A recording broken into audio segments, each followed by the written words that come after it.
Welcome to a brand new Liverpool Transfer news video, and we have some brand new information about the Jude Bellingham transfer saga. James Pearce also talked about this, but first I want to tell you what Jamie Carragher said about Jude Bellingham and also what Liverpool's transfer strategy should be going forward. So if you enjoy these videos, of course, leave a like and subscribe if you're new around here. FIFA 23 comes out next week, so I'm really looking forward to a great season of FIFA 23, and I'm expecting daily uploads on my channel, so make sure to subscribe if you haven't already. And Jamie Carragher said, well, I've seen links to Jude Bellingham, of course, and I just hope they are true. No one knows, do they? But there's no doubt that Liverpool will have a huge job in the summer, or whether that's in January, in terms of reconstructing their midfield, just because of the age profile of a lot of midfield players, and also the fact that I think there is 2 or 3 players out of contract at the end of the season, Naby Keita, Oxlade-Chamberlain and others. So before you even think about the actual quality of maybe something extra that they need, it's obvious, because of the situation Liverpool find themselves in, that they will need 2 or 3 midfield players in the summer. And if Jude Bellingham is one of them, fantastic, because he's a great player. And as I said, there is going to be a lot of rumors between now and the end of the season with different midfielders. I just hope that the Jude Bellingham to Liverpool story is true. I think it's true because James Pearce pretty much confirmed Liverpool's interest recently. And at the moment, Henderson, Keita, Oxlade-Chamberlain, Curtis Jones are all injured. Thankfully, Henderson didn't take part in the Italy-England game, so he's still working on his fitness. Naby Keita and Oxlade-Chamberlain's contracts are up at the end of the season, and it's still a big question whether we will extend their contracts. Also, Arthur Melo is only on loan, so we could potentially lose as many as 3 midfielders to contract issues at the end of the season. So Liverpool, just to replenish their midfield numbers, would need to sign 3 midfielders. What I would do personally is I would sign Arthur Melo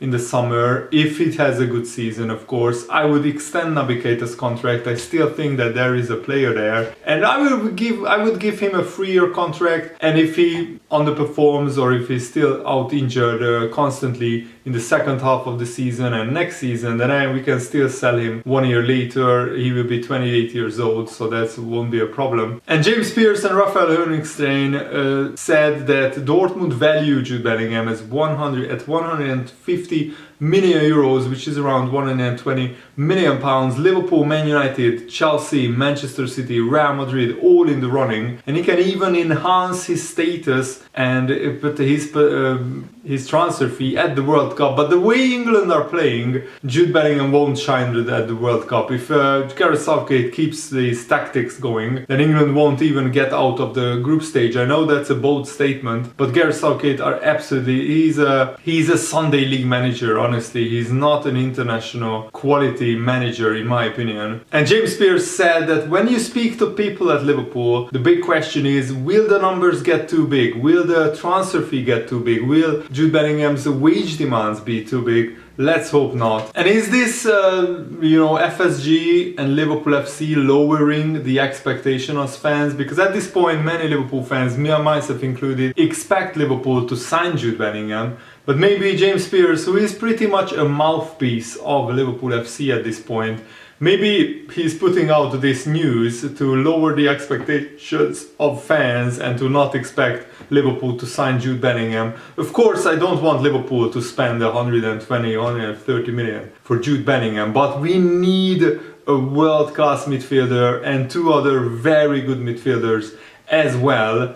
And you can't sign those kind of players without spending money. One Liverpool fan said, I knew this was coming, I'm just livid that Liverpool wasted the entire transfer window. Bullcrap about the right player and hyping Jude as excuses to not sign anyone else. Half the midfield is injured and the other is on life support after a string of horrible results. Sign a Juventus reject on loan for pennies. Because, literally no one is an upgrade to a 37-year-old James Milner or an extremely inexperienced Harvey Elliott. FSG can do one, basically, that's the message. And another Liverpool fan is saying, I've been calling this for weeks now, it's sad how predictable FSG's nonsense is to avoid spending. If Liverpool don't spend serious amount of money, either in the January transfer window or next summer, then the fans will go crazy and we will want the owners to go, because if you don't back Jurgen Klopp, then who will you back? Because Jurgen Klopp is honestly the best Liverpool manager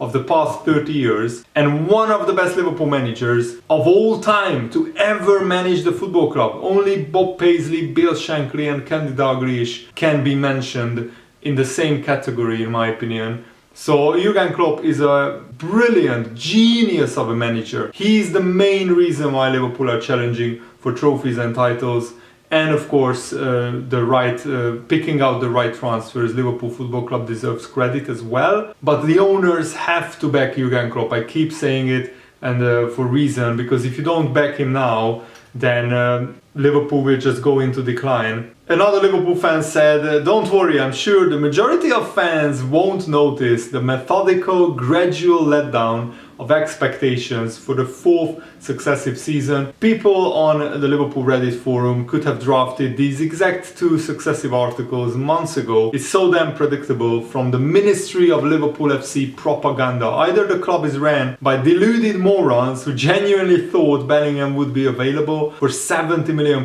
next summer, or they have knowingly used the false allure of Bellingham to manipulate fan opinion and will ensure any expectations are eroded and forgotten about by next summer. So yeah, it's a big uproar on the Liverpool Reddit forum at the moment, and it's really baffling how Liverpool find themselves in a situation where James Milner, 36-year-old James Milner, has to, or even we see even 37, has to start for Liverpool a few games in a row, because Liverpool's midfield is so weak and so injury prone. And basically James Spears said that it's crystal clear that Jude Bellingham is not going to go anywhere for less than £100 million.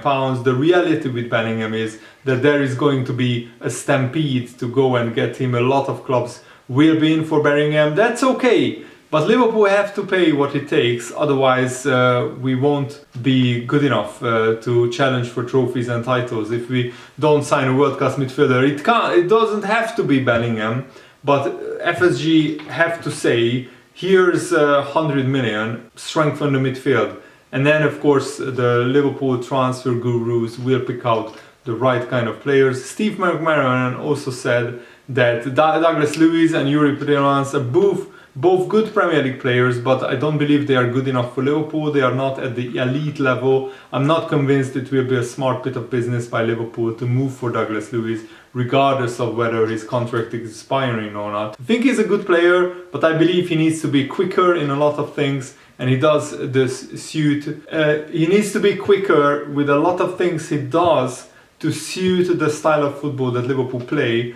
You want to sign players that can get in Liverpool's starting 11 and not just players who want to come and sit in a squad. Yuri Tielemans' contract is also up at the end of the season, but if you are to play for the best teams in Europe, it's hard to find the right players that will improve your side. I don't want to be disparaging towards either of these two players because they are good Premier League players. Are they good enough to get in the starting lineup of one of the world's best teams? I just don't think so at the moment. But I don't agree with this logic. Naby Keita, Oxlade-Chamberlain, James Milner, they are not starting 11 players for Liverpool, yet they will probably leave at the end of the season. So if you sign Yuri Tielemans, that's instantly an upgrade on James Milner or Naby Keita or Alex Oxlade-Chamberlain. Yuri Tielemans is better than those players, in my opinion, mainly because Naby Keita can't stay fit and the other two are not really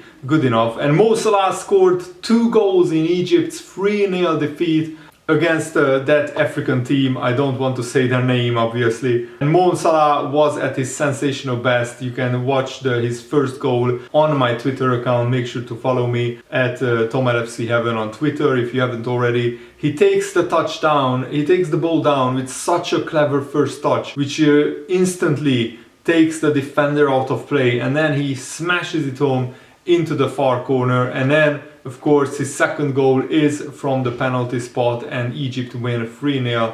Brilliant win. And James Pearce also highlighted the versatility of Jude Bellingham as something that makes him one of Jurgen Klopp's ideal midfielders. He explained that the teenager is a special package, and explained why he may cost Liverpool somewhere in the region of 120-130 million if they are to sign him from Dortmund. But I honestly don't think he will go for 130 million or 120 million, because I mean Jadon Sancho was even more hyped than Jude Bellingham, and in the end he went for like 70-75 million. So the maximum that I would pay for Jude Bellingham is 100 million, but even that is a little bit of a stretch. And it looks like Liverpool opened contract talks with midfielder who earlier had been tipped for a potential exit, and it looks like Naby Keita could yet sign a new contract with Liverpool. It may come as a surprise after reports surfaced that Naby Keita was unhappy at Anfield. Florian Plettenberg had claimed that talks about updated terms had come to a halt and Naby Keita's departure is possible. But now, according to Football Insider, it seems like negotiations have once again opened up between Liverpool and the player, because with the former increasingly hopeful of an agreement can be sealed, because probably if you want to sign a player of Naby Keita's caliber, it would cost a lot more money than signing Naby Keita on a new contract, and he wouldn't want crazy wages, I think, because he is not a regular starter. And I think I still would give Naby Keita one more season to prove his worth. As I said, he's only 27 years old, so if we sign him to a contract extension, we can still sell him when he's 28 if it doesn't work out. And that's it for today's video. I really hope that you guys enjoyed this. Have a nice day. Thanks for watching. See you later. Goodbye.